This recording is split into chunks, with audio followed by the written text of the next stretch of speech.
feeling if you, like, you can trot them. We'll probably struggle through them the first couple times with it being fully raised. But you're welcome to give it a shot. Just make sure you post them if you're going to trot them and hold a pretty decent connection in the trot because he's going to try to break into the camp.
So Paige, don't turn some thought process behind the goal as you're doing it. Like he's got to work over his back. It's basically flat work, but they have to perform a little better footwork while they're flatting. If he can take it, great. He was able to take them last time, along with a little bit of his life, except for dressage tests that shows.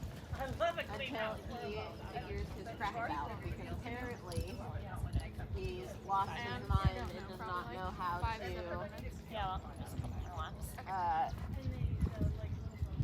jump anymore. I honestly think I should sweat rack.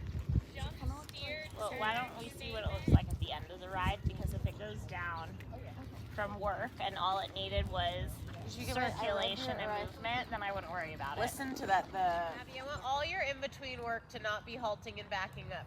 Everything that you do on him is in the rain. Okay? It's the exact same thing with him as it was with Ed. That you are trying to fix the feeling in his neck and shoulders, and it's a complete lack of flexibility and hind leg engagement. So you can do the poles and stuff because they're set distance, but like right here, I want you to be going about 1 trillion miles an hour. There you go. That I'm fine with, and as you're doing that he gets softer and listens to your leg. Like lots of forward and back, and the minute you put your leg on, exactly, he should go to do that. And then not so much in the face, because he physically can't go forward if his hind legs are falling to the outside.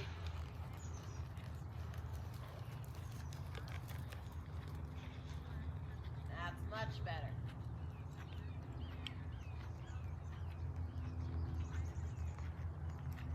I can even see the softness in both reins, right? But he just, the reason why disco's so much easier for you is because he's super sensitive, because that's how we all want our horses to feel, right? And so you don't have to do much to get him to have a reaction. You have to do a lot right now to get Prince's reaction, but you're all like, so yeah, it looks crazy, but then anytime it doesn't feel good, you're always halting and backing up. So you're basically resetting the complete opposite of what you need.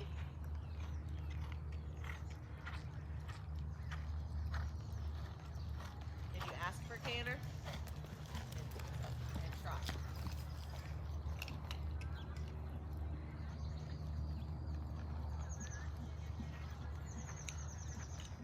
Good.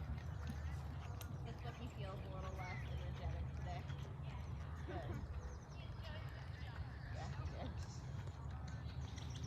I was so sad. I was like, Becky goes around like 100, and then he was going 1,000,000 miles an hour, and I was like, I swear it's a little better than I was this. Like it was on still, all day. it was still good yesterday, but I was like, I swear it's even calmer than this. But maybe he showed us how he's actually going to be at the show. So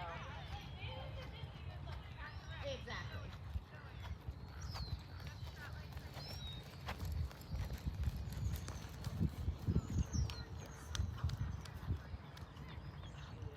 Yeah.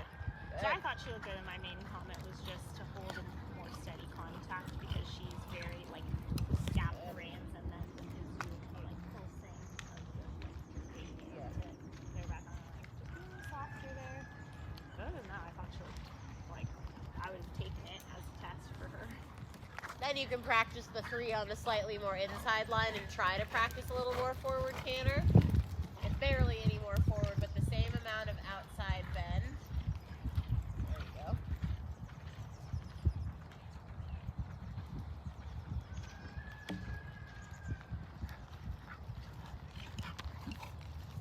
That's where he loses his balance and struggles. So that's where you need to school probably the most. And then you can change it back so he becomes rideable after he does a couple good ones.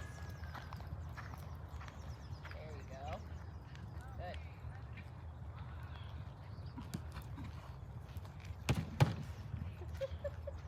And then he was mad.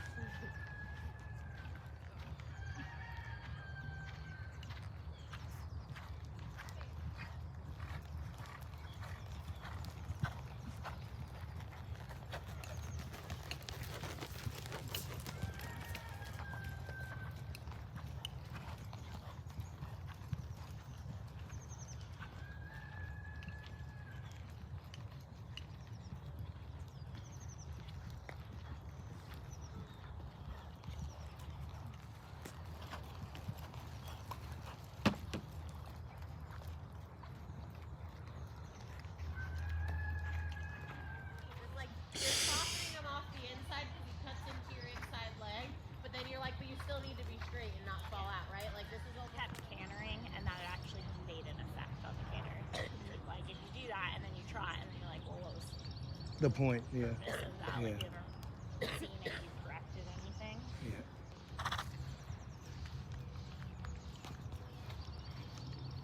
Riding him really forward, like from the hind end, and then a lot from the outside rein, because when he goes straighter, it feels less machine washery under your butt.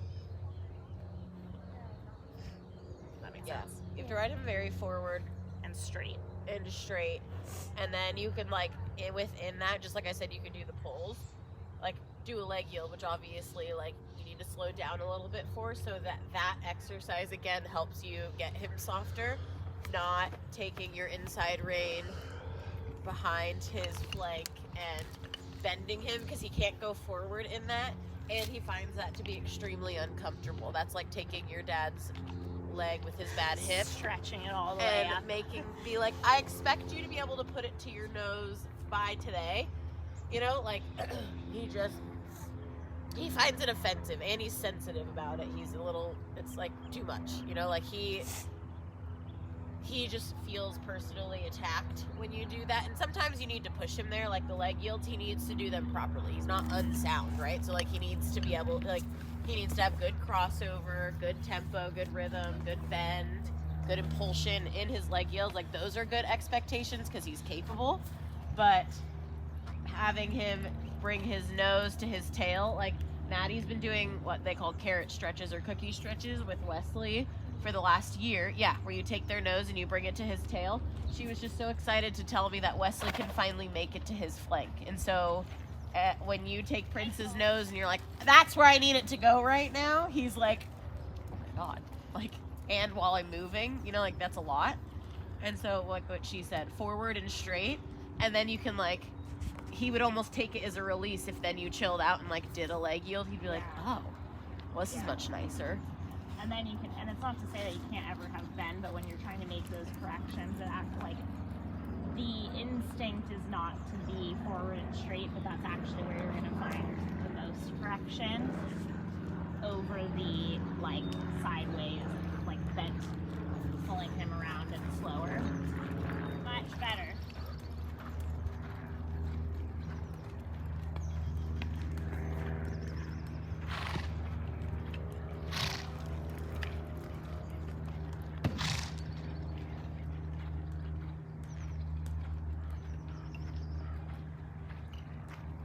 Careful on the whip, Abby.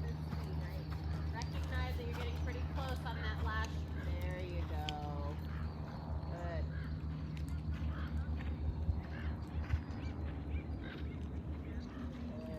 Yeah, this is better, Abby. And then as you ask him to go forward, which is great, make sure, yes, you have enough outside rein to keep him straight on the outside shoulder. That she was gonna head on with Drake.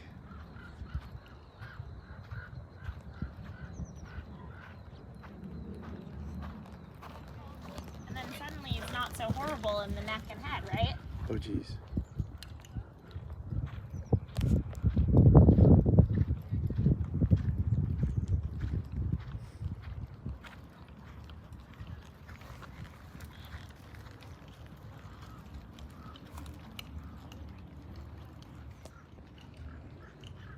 Once he's gotten forward, there's only so much they can go, so you don't need to ask for more. Like, this is good. Maybe a little more. Max. Little more. Tiny bit more. That's plenty. Right? That's what he can give. Good. And then turn off the rail early and, like, yield back to it. So you can get to slow down for a minute, but then he's got to move those hips a little more left and right instead of forward and pushing. And then half the speed. And a leg yield step or a canter transition or whatever it is that you want to practice. Just don't practice a canter transition falling out.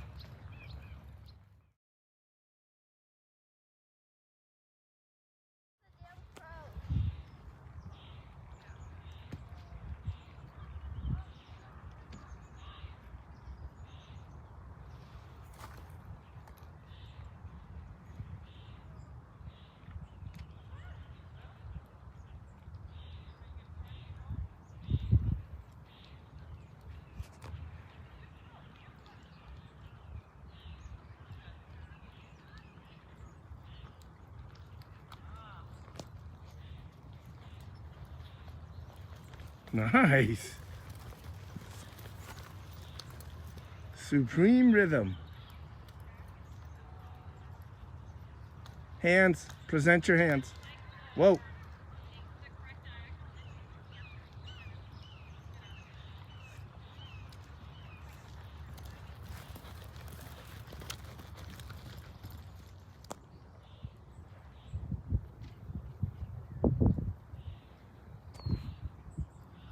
It's so funny how the young kids don't know what taping means.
He's coming in hot.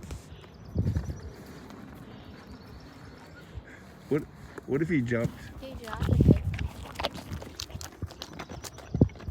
Right there. Right there doesn't help, Abby. About 10 inches from that hole towards you. It's right at your foot. It's right at your left foot. Okay. Let's go.